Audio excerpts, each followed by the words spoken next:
என் காதலி எப்படி இருக்க? எப்படி முழுசா தமிழ்ல எழுதி அனுப்புனாலும் அவங்க என்ன தப்பா நினைப்பாங்க. ஸ்டேட்டஸ் வைக்கிறப்போ இந்த அந்த மாதிரி தமிழ் எழுத்து வச்சு வைக்கிறோம்னு வச்சுக்கோங்களேன், பூமர்னு ரிப்ளை பண்ணுவாங்க. செமஸ்டர் எக்ஸாம்ல அவங்க வந்து அப்படியே அதை தங்கிலீஷ்ல எழுதுறாங்க. அப்ப ஒரு ஜெனரேஷனே தமிழ் படிக்க தெரியாத ஜெனரேஷன், அதனால தான் நான் தங்கிலீஷ்ல எழுதுறேன் அப்படின்னு சொல்றீங்களா? கிட்டத்தட்ட அந்த நிலைமையை நோக்கி தான் போயிட்டு இருக்கு. தமிழ் ஃபுல்லா எழுது அப்படின்னு ரொம்ப ஸ்ட்ரிக்ட் பண்றனால அதை நான் வெறுத்துருவேனோ அப்படின்னு எனக்கு ரொம்ப பயமா இருக்கு. நான் இங்கிலீஷ்ல எழுதுறதுனால என்ன பிரச்சனை? லைக்க போடு, உனக்காண்டி தான் எல்லாம் பண்ணிக்கிட்டு இருக்கேன். இது பார்க்கலே தெரியுது இந்த பக்கம் தான் தங்கிலீஷ் எழுதுறவங்கன்ட்டு, இந்த பக்கத்துல முற்றிலுமாக எதிர்க்கக்கூடியவர்களாக இருக்காங்க. ஸ்டார்ட் பண்ணு. என்னென்ன விஷயங்கள் எல்லாம் கூட நீங்கள் தங்கிலீஷில் எழுதுகிறீர்கள்? கிளாஸ் ரூம்ல நோட்ஸ் கூட அதில் எழுதுவோம் சார். தமிழ்ல போனா சான்ஸ்கிரிட் அந்த இதுல வரும்போது எனக்கு அது ஷோரா தெரியாது. அந்த இடத்துல நான் தங்கிலீஷ் யூஸ் பண்ணி நான் எழுதுவேன். என்னோட நோட்ஸ்ல நான் அதை எழுதுவேன். டீச்சர் வந்து உங்களுக்கு கிளாஸ் எடுக்கிறாருன்னா அது அப்படியே நோட்ஸ் தங்கிலீஷ் எழுதுவீங்க. ஆமா ஆமா ஆமா. நீங்க வாங்க. சரீரம் இருதயம் எழுதுங்க. சரீரம் இருதயம் அத மாதிரி அதெல்லாம் சான்ஸ்கிரிட் வரும். அதான் சான்ஸ்கிரிட் விடா. அது இப்ப நீங்க சொல்லி தான் எங்களுக்கே தெரியுது. நல்ல வேளை தப்பிச்சேன்டா எங்க அப்பா.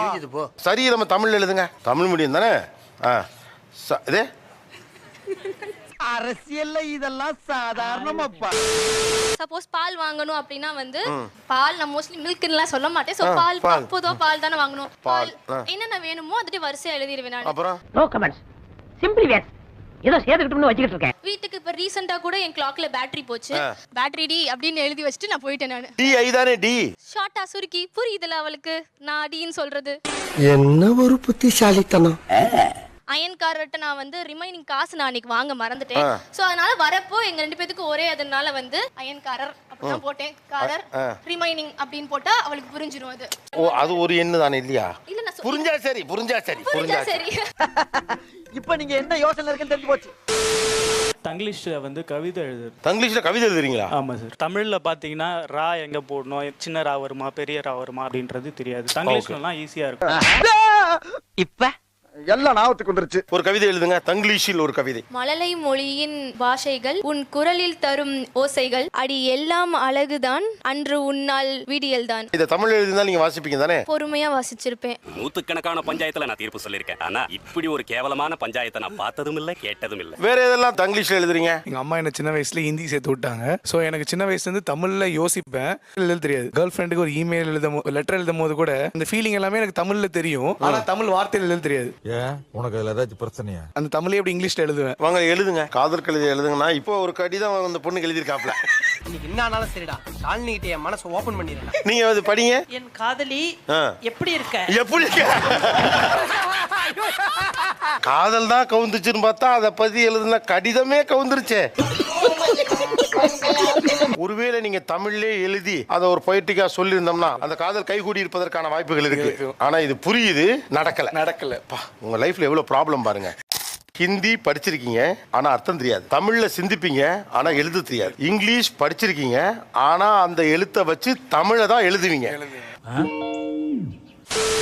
பியர் பிரஷர், அதாவது எனக்கு வந்து தமிழும் இங்கிலீஷும் ஈக்குவலி சரளமா வரும். ஆனா நான் ஒருத்தவங்க கிட்ட பேசுறப்போ முழுசா தமிழ்ல எழுதி அனுப்புனாலும் அவங்க என்ன தப்பா நினைப்பாங்க.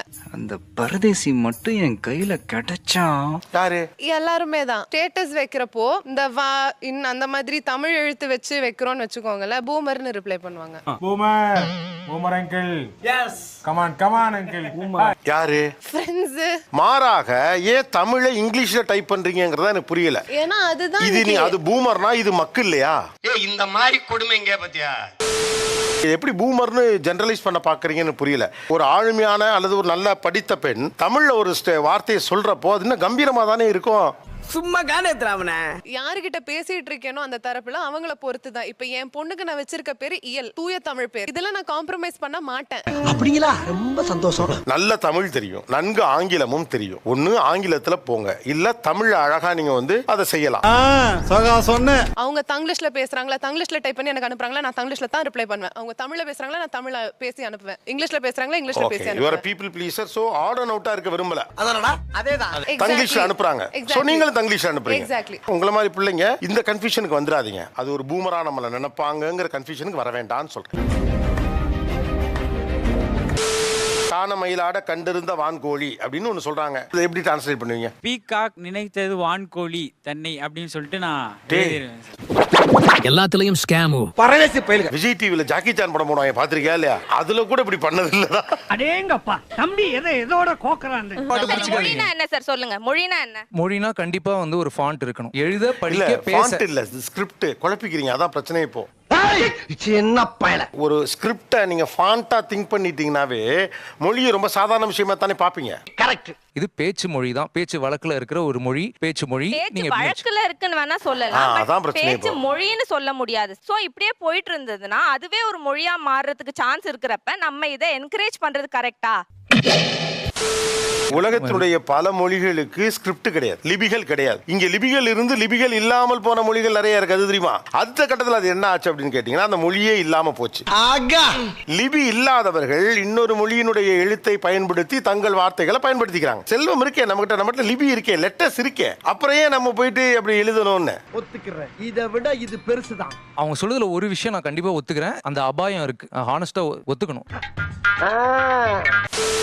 இந்த பக்கத்தில் யார் பேசியது உங்களுக்கு ஒப்புதல் இல்லை, கோவம் வந்துருச்சு? கவிதையை தங்கிலீஷ்ல எழுதுறது வந்து ரொம்ப கோவப்படுத்துச்சுன்னு சொல்லலாம். அந்த எண்ணத்தை குழி தோண்டி புதைச்சிடுற. இது எனக்கு ஈஸியா இருக்கு அப்படின்றதுனால நான் எழுதுனது.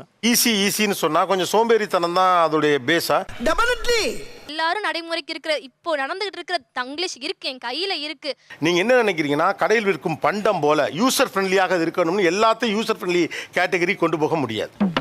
கேட்டுக்க தம்பி வந்து செந்தமிழ்ல இருக்கக்கூடிய பாடல்களுடைய எனக்கு முக்கியமான வார்த்தைகளை மட்டும் நான் வந்து தங்கிலீஷ்ல எழுதிக்குவேன் அப்படின்னாரு. அப்படின்னு உங்க மனசாட்சி உங்களை பார்த்து கேள்வி கேட்காத மிஸ்டர் பார்த்தசாரதி? இது எங்க பிரச்சனை ஆகுது அப்படின்னா இப்ப சமீபமா ஒரு 2-3 வருஷமா செமஸ்டர் எக்ஸாம்ல அவங்க வந்து அப்படியே அதை தங்கிலீஷ்ல எழுதுறாங்க. 4 வார்த்தை இங்கிலீஷ்ல எழுதிட்டு அந்த 5வது வார்த்தை அவங்க தங்கிலீஷ்ல எழுதுறாங்க. என்னடா கொடுமை, என்ன கொடுமை. இல்ல அந்த சைடு நிறைய எல்லாருமே சுத்தி இருக்கிறவங்களுக்காக தங்கிலீஷ்ல எழுதுறோம், சுத்தி இருக்கிறவங்களுக்கு புரியறதுக்காக தங்கிலீஷ்ல எழுதுறோம் அப்படின்னு சொல்றாங்க.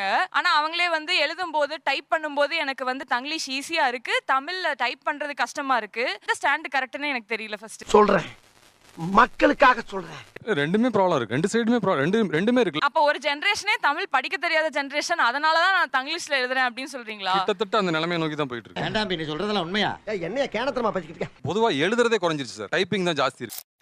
மொழி வளம் இல்லைன்னா ஒரு தாட் ப்ராசஸே கிளியர் இருக்கு. அதுல வந்து இப்ப நான் என்ன உங்கள்கிட்ட சொல்றது? Literally I don't have an answer for this. உங்களுக்கு சொல்ல உங்கள் உணர்வை கடத்த நல்ல மொழி ஆளுமை இருக்கணும்ல. அப்ப தங்கிலீஷ்னு போயிட்டீங்கன்னா உங்க மொழி ஆளுமை போயிரும்ல. கரெக்ட் தான். அந்த எண்ணத்தை குழி தோண்டி புதைச்சிடுற. தமிழ் ஃபுல்லா எழுது அப்படின்னு ரொம்ப ஸ்ட்ரிக்ட் பண்றனால அதை நான் வெறுத்துருவேனோ அப்படின்னு எனக்கு ரொம்ப பயமா இருக்கு. எனக்கு நல்லா வரும் வேண்டாம்.